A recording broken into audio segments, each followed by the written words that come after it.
சீமான் பேசியது 100க்கு 100 உண்மை என்று பிரேமலதா பேசியது தாவேகாவுக்கு திகிலை கிளப்பியுள்ளது. பிரேமலதாவின் இந்த ரியாக்ஷன் விஜய்க்கு அதிர்ச்சியை கொடுத்திருக்கும் என்பதே உண்மை. விஜயின் அப்பா எஸ்.ஏ. சந்திரசேகரன் விஜயகாந்தை வைத்து 17 படங்களை இயக்கியுள்ளார். இதில் பெரும்பாலானவை வெற்றி படங்கள் தான். அதுபோல விஜய்க்கு செந்தூர பாண்டி படத்தில் நடித்து மிகப்பெரிய அடையாளத்தை உருவாக்கி கொடுத்தவர் விஜயகாந்த். ஆனால் விஜய் கரியரில் பிஸியான பின்னர் இருவரும் தனித்தனி டிராக்கில் பயணித்தனர். இப்போது அரசியல் கட்சி தொடங்கிய பின்னர் விஜயகாந்தை புகழும் விஜய், அவர் தேமுதிகவை தொடங்கியது முதல் அது குறித்து எதுவுமே பேசவில்லை. இது தொடர்பாக பொது தளத்தில் பல்வேறு விமர்சனங்களும் எழ ஆரம்பித்துள்ளன.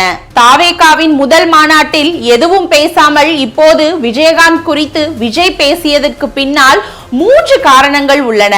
தற்போது வரை தாவேகாவால் ஒரு கட்சியை கூட கூட்டணிக்குள் கொண்டு வர முடியவில்லை. எனவே எப்படியாவது தேமுதிகவை தன் பக்கம் கொண்டு வந்தால் அதன் மூலம் இன்னும் சில கட்சிகளை கொண்டு வரலாம் என்பதுதான் முதல் கணக்கு.